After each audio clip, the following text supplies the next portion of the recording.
Alors vas-y, raconte. Donc on Raconte-nous, repart pour une deuxième histoire.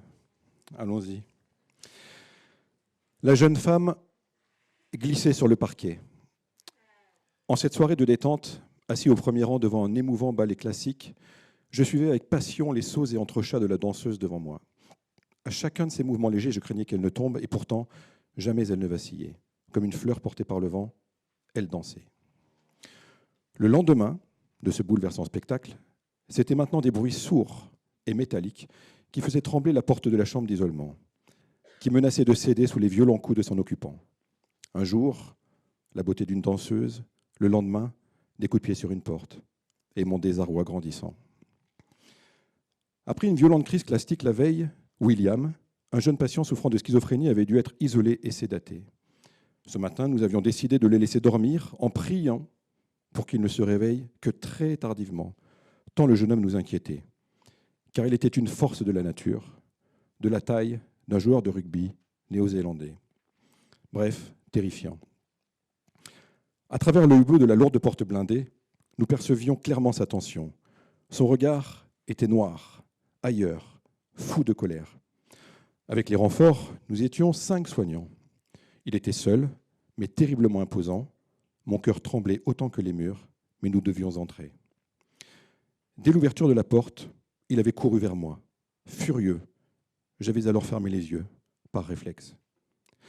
Et curieusement, pendant ces quelques microsecondes de terreur, j'avais revu la danseuse. J'étais en plein rêve en attendant l'impact. Elle me regardait et semblait m'inviter. J'avais beau lui expliquer que non, je ne pouvais pas danser maintenant, alors même qu'un dangereux patient me menaçait, elle me tendait la main. Devais-je la laisser m'emporter et partir avec elle? Cela aurait été si simple. Mon esprit se perdait. Que devais-je faire? Allais-je avoir mal? Devais-je partir en courant? Fuir à toutes jambes? Et pourquoi diable avais-je choisi ce métier? Devais-je rejoindre la belle danseuse? Je ne sais pas danser.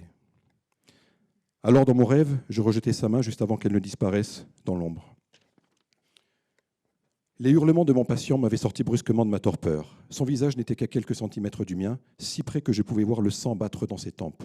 « Laissez-moi sortir de cette pièce !» hurlait-il. Tout allait si vite. Je sentais mes collègues derrière moi se crisper, prêts à bondir. Je bredouillais quelques mots incompréhensibles, j'étais ridicule, paralysé par la peur, perdant seconde après seconde tous mes faibles moyens, et les gouttes de sueur ruisselaient dans mon dos. Quand soudain, une petite voix derrière moi.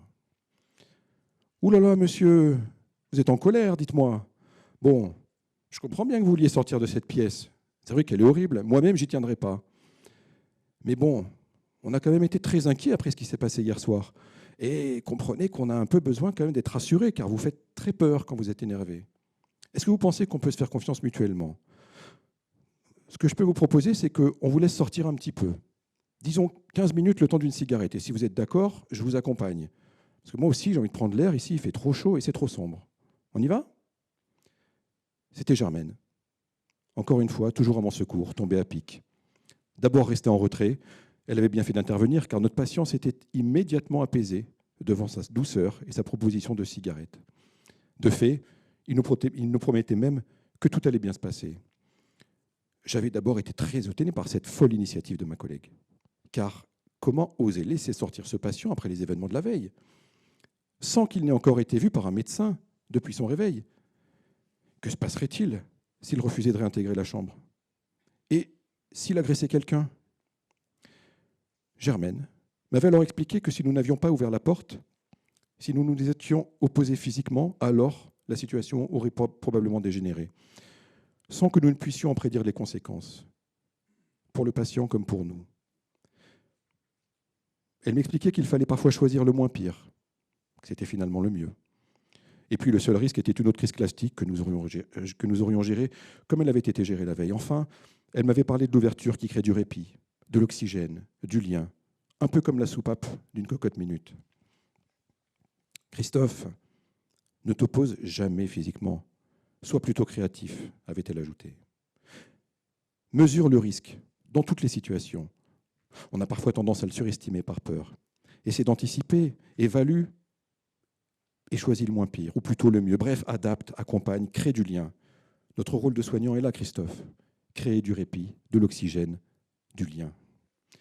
Notre patient avait largement dépassé le temps proposé. De plus d'une demi-heure, à fumer cigarette sur cigarette. Mais il s'était apaisé.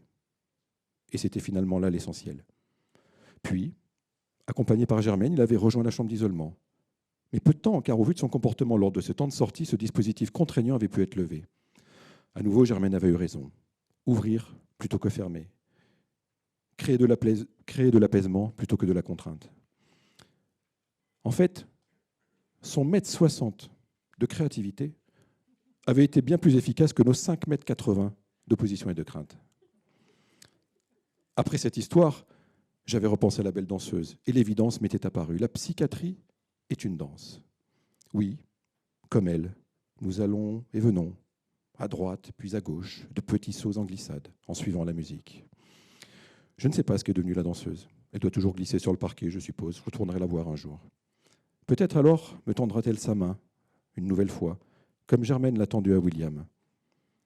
Je ne sais pas danser, mais ce jour-là, je prendrai sa main.